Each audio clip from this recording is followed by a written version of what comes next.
The detectives surrounded the most wanted bank robber of all times. He held a woman as a hostage, and the detectives were mistaken to think that he was all alone, unaware he had a secret support from their own ranks on that day. And it would eventually change everything. Welcome back to Paramount Recapped. I don't have many subscribers, but your single comment is a ray of hope to motivate me.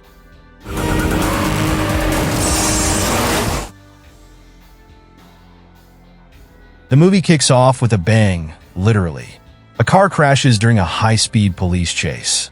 Turns out the passengers are bank robbers, and there's a hostage involved. The gang's leader steps out, holding the terrified woman at gunpoint. Fast forward to the news the next day. The leader and the female hostage were both killed during a confrontation with two cops, Connors and Jason. This tragic mistake lands both officers in hot water. They're dismissed from the force and sentenced to 3 months in prison for their role in the hostage's death. After serving their time, life doesn't stay quiet for long. A fresh group of robbers takes over a bank, holding everyone inside hostage. When the police arrive, the gang's leader, Lorenz, demands one thing: Connors. If the former cop doesn't show up, Lorenz threatens to start harming hostages. The police chief, desperate to keep things under control, drags Connors out of retirement and promises to reinstate him if he cooperates. With no other choice, Connors heads to the scene, where he's paired up with Detective Shane to figure things out. Lorenz makes his first move, calling Connors directly. During the conversation, he reveals that he's out for revenge. He's the brother of the robber Connors killed months ago. Things quickly spiral as Connors orders the SWAT team to storm the bank. But as they move in, an explosion rocks the building, killing some officers and scattering the hostages. When Connors and Shane make it inside, they find nothing. Lorenz and his crew have vanished. To make matters worse, the bank's CCTV has been wiped clean. It's a dead end. Later, Shane reviews the recording of Connor's chat with Lorenz and pieces together a theory. Lorenz is running the show using chaos theory, a strategy that throws everything into disarray, forcing the police to connect scattered dots to solve the puzzle. The duo meets at a cafe, where Shane explains the chaos theory to Connors. They head back to the station to regroup, but not before Connors swaps Shane's $20 bill for a $10 to pay for their drinks. A small detail that will come back in a big way. Back at the office, two senior detectives bring some good news. They've identified one of the fugitives from the bank heist. With an address in hand, they rally Connors and Shane to help catch him. The action heats up when they reach the fugitive's hideout. A gunfight erupts, and though Connors manages to pin the guy down after a car chase, the case only gets messier. Back at the fugitive's house, the detectives find a stash of money. But here's the kicker. It's not from the bank robbery.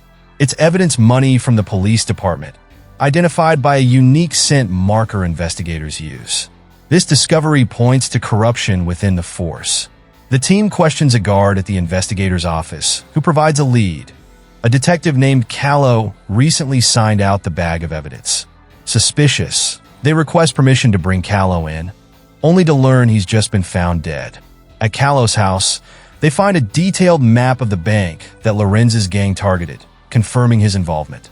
Unfortunately, with Callow dead, they're left with more questions than answers. Determined to break the case, Shane heads back to the bank with an IT team to fix the hacked CCTV system. After hours of work, they manage to retrieve some footage but find no sign of the robbers.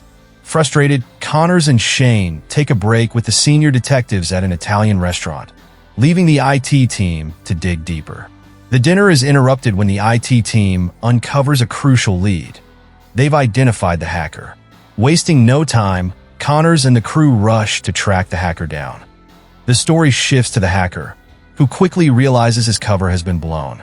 Just as he's about to make a run for it, Lorenz shows up and takes him out.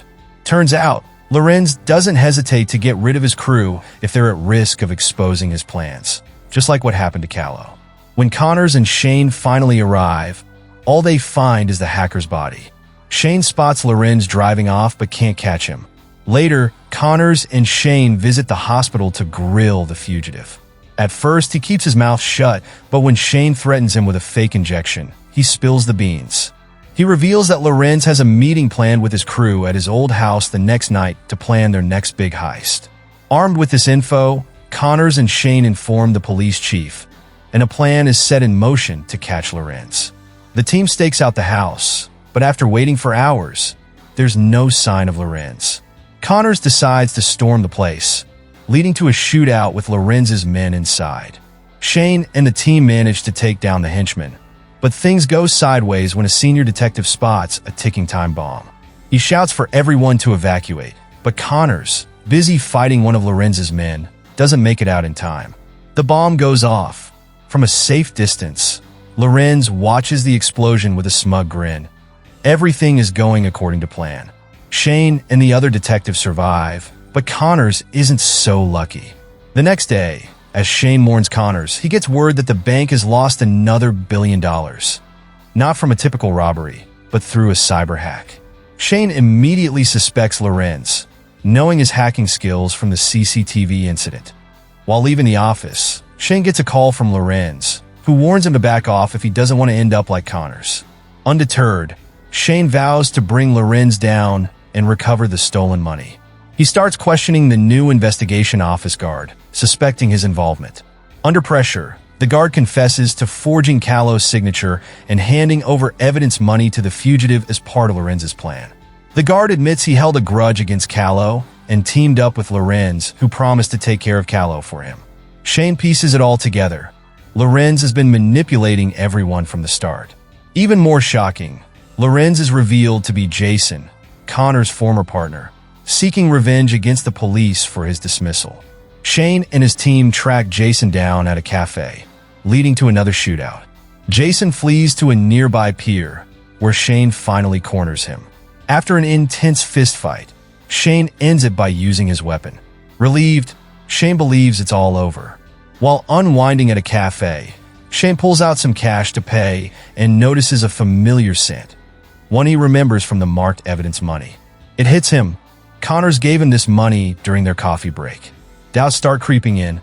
Shane rushes to Connors' house to investigate and finds a book about chaos theory, with key points highlighted. Connors had claimed to know nothing about chaos theory, yet he seemed well-versed in it.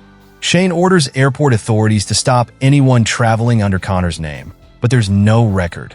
Then, Shane notices the name James scribbled in the book and realizes Connors might be using an alias. At the airport, Shane's suspicions are confirmed when he receives a call from Connors himself. Alive and well, Connors confesses to masterminding the robberies alongside Jason. Their goal? Revenge on the police force for wrongfully dismissing them. Connors had been orchestrating everything behind the scenes while Jason executed the plans.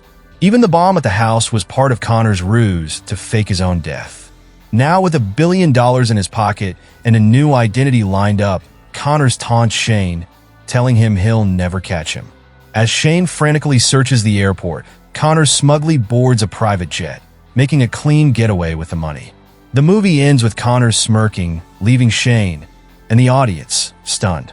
So, what do you think of this wild ride? Share your thoughts in the comments, and don't forget to like, subscribe, and hit the bell icon to stay updated.